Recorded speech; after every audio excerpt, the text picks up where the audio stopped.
Lord of 10,000 world के पिछले episode में हमने देखा कि लिन फेंग क्वीन यू के साथ मिलकर लेक के अंदर मौजूद जाइंट ड्रैगन सरपेंट को मार देता है और अब वह ड्रैगन सरपेंट की पूरी बॉडी क्वीन यू को दे देता है, पर इसके बदले वह ड्रैगन सरपेंट की बॉडी के अंदर मौजूद ड्रैगन कोर को रख लेता है और अब वह प्रिंसेस बिंगलुआन से परमिशन लेने के बाद उसी जगह पर बैठकर उस ड्रैगन कोर को रिफाइन करने लगता है, जो देखकर बाकी सभी लोग भी लिन फेंग से थोड़ी दूरी पर बैठकर कल्टीवेशन करने लगते हैं। तभी उस ड्रैगन कोर के अंदर से एक ड्रैगन सरपेंट बाहर निकलता है और अब वह काफी तेजी से लिन फेंग के सोल सी के अंदर चला जाता है। तभी आसपास बैठे हुए सभी लोग नोटिस करते हैं कि लिन फेंग की बॉडी के अंदर से काफी ज्यादा मात्रा में ड्रैगन एसेंस रिलीज हो रहा होता है। यह देखते ही साओयुन हैरान होते हुए बोलता है, आखिर ऐसा कैसे हो सकता है? लिन फेंग ने इतनी जल्दी पूरे के पूरे ड्रैगन एसेंस को अपनी बॉडी के अंदर एब्जॉर्ब कर लिया और अब वह इस आइस फ्लेम ड्रैगन केव के अंदर मौजूद ड्रैगन एसेंस को भी अपने अंदर एब्जॉर्ब कर रहा है।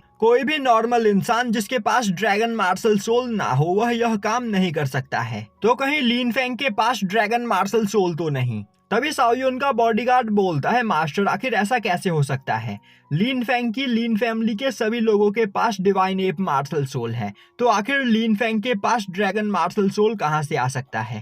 तभी क्वीन यू भी अपनी कल्टीवेशन से उठती है और अब वह लिन फेंग को देखते हुए बोलती है, लिन फेंग के पास ट्रू ड्रैगन ब्लड लाइन है, जिस वजह से वह इतनी जल्दी इतनी ज्यादा मात्रा में ड्रैगन एसेंस को अपनी बॉडी के अंदर एब्जॉर्ब कर पा रहा है। जो सुनते ही साओयुन लिन फेंग से दूर हटते हुए बोलने लगता है, हमें इससे दूर रहकर ही अपनी कल्टीवेशन करनी चाहिए, वरना लिन फेंग हमारे चारों ओर मौजूद ड्रैगन एसेंस भी अपनी बॉडी के अंदर एब्जॉर्ब कर लेगा। अब थोड़ी ही देर में लिन फेंग ड्रैगन कोर के अंदर मौजूद सभी ड्रैगन एसेंस को अपनी बॉडी के अंदर एब्जॉर्ब कर लेता है, जिससे उसकी पावर पहले के मुकाबले काफी ज्यादा बढ़ जाती है। दूसरी ओर साओयुन भी ब्रेक थ्रू करके हेवनली मार्शल रैलम के फर्स्ट लेवल पर पहुंच जाता है और अब वह अपने बॉडीगार्ड से बोलता है, जिनफी क्या तुम यहाँ पर ब्रेक थ्रू कर पाए? जिनफी बोलता है, मास्टर मैं अगले लेवल पर पहुंचने से थोड़ा ही दूर हूँ, बस मुझे यहाँ पर थोड़ी सी और एनर्जी चाहिए, जिसके बाद मैं भी ब्रेक थ्रू कर जाऊंगा। साओयुन बोलता है, तुम्हें परेशान होने की कोई जरूरत नहीं, इस केव के अंदर हमें कई सारे हर्ब्स मिलेंगे जिनकी पावर का यूज करके तुम जरूर ब्रेक थ्रू कर पाओगे। तभी लिन फेंग भी अपनी कल्टीवेशन से उठता है और अब लिन फेंग की बॉडी के अंदर से निकल रही ऑरा को देखकर साओयुन काफी ज्यादा हैरान हो जाता है और बोलने लगता है, लिन फेंग की पावर हेवनली मार्शल रैलम की हो चुकी है। तभी क्वीन यू अपनी कल्टीवेशन से उठते हुए लिन फेंग के पास आकर उसे कॉन्ग्रेचुलेट करते हुए बोलती है, लिन फेंग तुम्हारी पावर यहाँ पर हेवनली मार्शल रैलम की हो चुकी है, यह देखकर मुझे सच में काफी ज्यादा खुशी हुई है।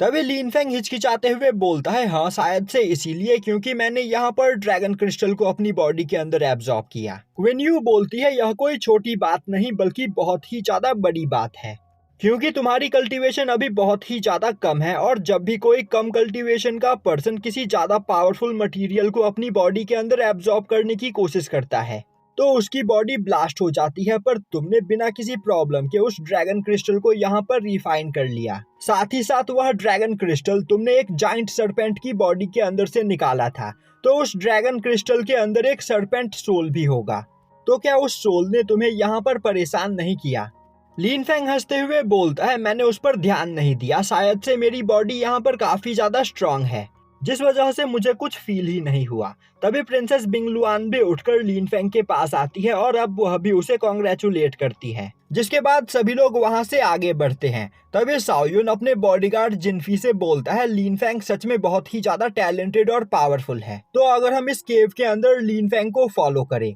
तो हम ज्यादा से ज्यादा हर्ब्स और मटेरियल्स को यहाँ पर इकट्ठा कर पाएंगे और तो और लिन फेंग के साथ रहने से हमें मॉन्स्टर्स का भी खतरा नहीं होगा। अब सभी लोग लिन फेंग को फॉलो करते हुए केव के अंदर आगे बढ़ते हैं और अब थोड़ी ही देर चलने के बाद लिन फेंग को अपने सामने ड्रैगन ब्लड मैरो फ्लावर दिखाई देता है, जिसे देखते ही लिन फेंग भागते हुए जाकर उस फ्लावर को तोड़कर प्रिंसेस बिंगलुआन को देता है। अब प्रिंसेस बिंगलुआन उस फ्लावर को देखकर काफी ज्यादा खुश होती है और सोचने लगती है कि अब इस ड्रैगन ब्लड मैरो फ्लावर का यूज करके फाइनली वह अपनी मार्शल सोल को अवेक कर सकती है। जिसके बाद सभी लोग दोबारा से केव के अंदर आगे बढ़ते हैं, पर चलते चलते वह केव के एंड तक पहुंच जाते हैं और अब सभी लोग वहां पर रुक जाते हैं। तभी सिस्टम लिन फेंग को बताती है कि उसके सामने मौजूद दीवार के दूसरी ओर से काफी ज्यादा मात्रा में ड्रैगन एसेंस एनर्जी को रिलीज होते हुए वह सेंस कर पा रही है। तो लिन फेंग को उस दीवार के दूसरी ओर चलना चाहिए। अब लिन फेंग बोलता है पर यहाँ से आगे जाने का कोई भी रास्ता नहीं है। तभी सिस्टम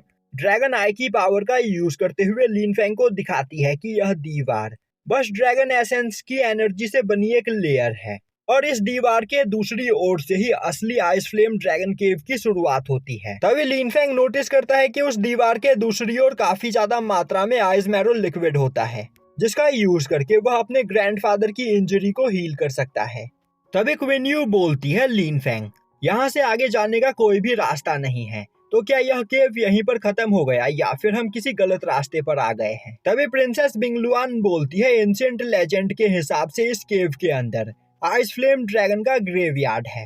पर आज से पहले किसी ने भी उस ग्रेवयार्ड को नहीं देखा है और कहा जाता है कि अगर किसी को वह एंशिएंट ग्रेवयार्ड मिल जाए तो उस ग्रेवयार्ड को ढूंढने वाले पर्सन को कल्टीवेशन में काफी ज्यादा फायदा होगा, क्योंकि उस ग्रेवयार्ड में काफी ज्यादा कीमती मटेरियल्स और हर्ब्स हैं। पर शायद से यह बस एक लेजेंड ही है, क्योंकि हम आइस फ्लेम ड्रैगन केव के एंड पर आ गए हैं पर हमें यहाँ पर कोई भी ग्रेवयार्ड देखने को नहीं मिला। लिन फेंग बोलता है नहीं, अब तक यह आइस फ्लेम ड्रैगन केव यहाँ पर खत्म नहीं हुआ है। यह बोलते हुए वह अपने ड्रैगन क्लॉ का यूज करते हुए अपने सामने मौजूद ड्रैगन एसेंस से बनी दीवार के ऊपर काफी खतरनाक अटैक करता है। अब लिन फेंग के एक ही पंच में वह दीवार वहां पर टूट जाती है और अब उस दीवार के टूटते ही दूसरी ओर से आ रही स्पिरिचुअल ऑरा को सेंस करके सभी लोग काफी ज्यादा हैरान होते हैं। वहीं पर क्वीन यू सोच रही होती है यह दीवार लगभग 8 मीटर मोटी थी, पर लिन फेंग ने इसे बस अपने एक ही पंच में डिस्ट्रॉय कर दिया। इससे यह साबित होता है कि लिन फेंग कितना ज्यादा पावरफुल है, साथ ही साथ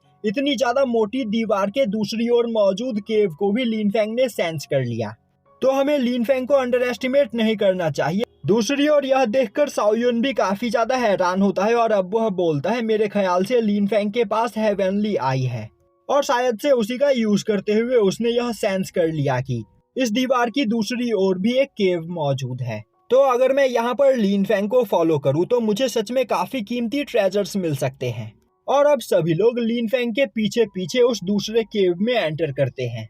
और अब उस केव के अंदर आते ही सभी लोग देखते हैं कि ड्रैगन ब्लड मैरो फ्लावर, जो कि बहुत ही ज्यादा रेयर माना जाता है, उस केव के अंदर उसका पूरा का पूरा एक बगीचा होता है, जो देखते ही सभी लोग अपने अपने लिए ड्रैगन ब्लड मैरो फ्लावर वहां पर जमा करने लगते हैं। तभी प्रिंसेस बिंगलुआन को एक बहुत ही ज्यादा रेयर रूट मिलता है, जिसके अंदर काफी ज्यादा मात्रा में ड्रैगन एसेंस मौजूद होता है, जिसे देखते ही प्रिंसेस बिंगलुआन उसे अपने पास रख लेती है। उसी वक्त क्वीन यू की बॉडीगार्ड की नजर किसी चीज के ऊपर पड़ती है और अब वह क्वीन यू से बोलती है मास्टर, आखिर वह क्या चीज है। अब यह सुनते ही प्रिंसेस बिंगलुआन भी उस चीज की ओर देखती है और हैरान होते हुए बोलती है शायद से यह किसी मॉन्स्टर की हड्डियां हैं। अब जैसे ही लिन फेंग यह सुनता है वह हैरानी से उस ओर देखता है और अब वह जैसे ही उस मॉन्स्टर के अवशेषों की ओर देखता है उसे वहां पर सुआन यू और उसके फादर खड़े दिखाई देते हैं, जिन्हें देखते ही वह धीरे धीरे उनकी ओर आगे बढ़ने लगता है। पर तभी उसे याद आता है कि सुआन यू ने उसे धोखा दिया है और उसके फादर पिछले 10 सालों से गायब है, तो आखिर वह इस जगह पर कैसे हो सकते हैं। तभी लिन फेंग को उस मॉन्स्टर की हड्डियों के पास एक ड्रैगन सोल दिखाई देता है। तभी सिस्टम लिन फेंग को बताती है कि यह किसी नॉर्मल मॉन्स्टर की हड्डियां नहीं बल्कि आइस फ्लेम ड्रैगन की हड्डियां हैं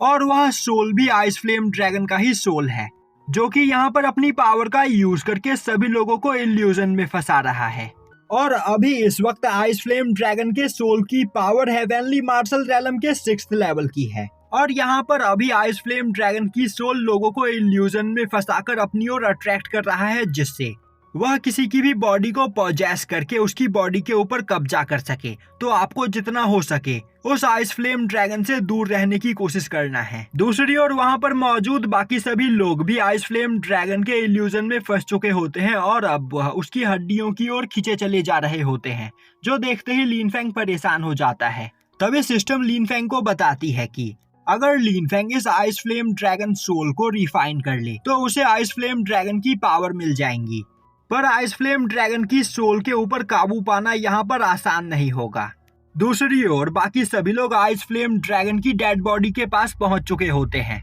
और तभी उस डेड बॉडी के अंदर से ड्रैगन सोल निकलकर बाहर आता है जिसे देखते ही सभी लोग बहुत ही ज्यादा परेशान हो जाते हैं और अब उन्हें समझ में आता है कि वह यहाँ पर कितनी बड़ी प्रॉब्लम में फंस चुके हैं और अब वह वहाँ पर कुछ कर पाते इससे पहले ही आइस फ्लेम ड्रैगन का सोल उनके ऊपर अटैक करते हुए उन सभी लोगों को फ्रीज कर देता है।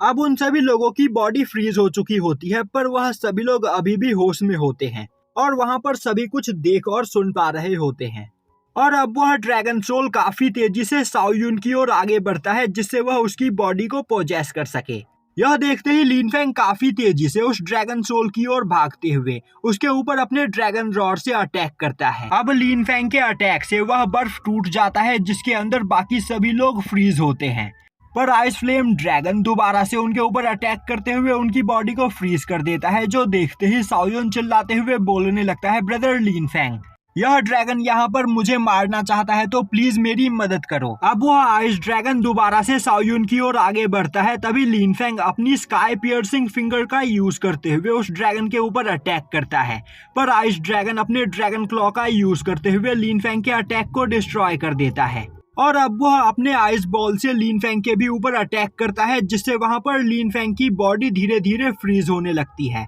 और यहीं पर यह एपिसोड खत्म हो जाता है।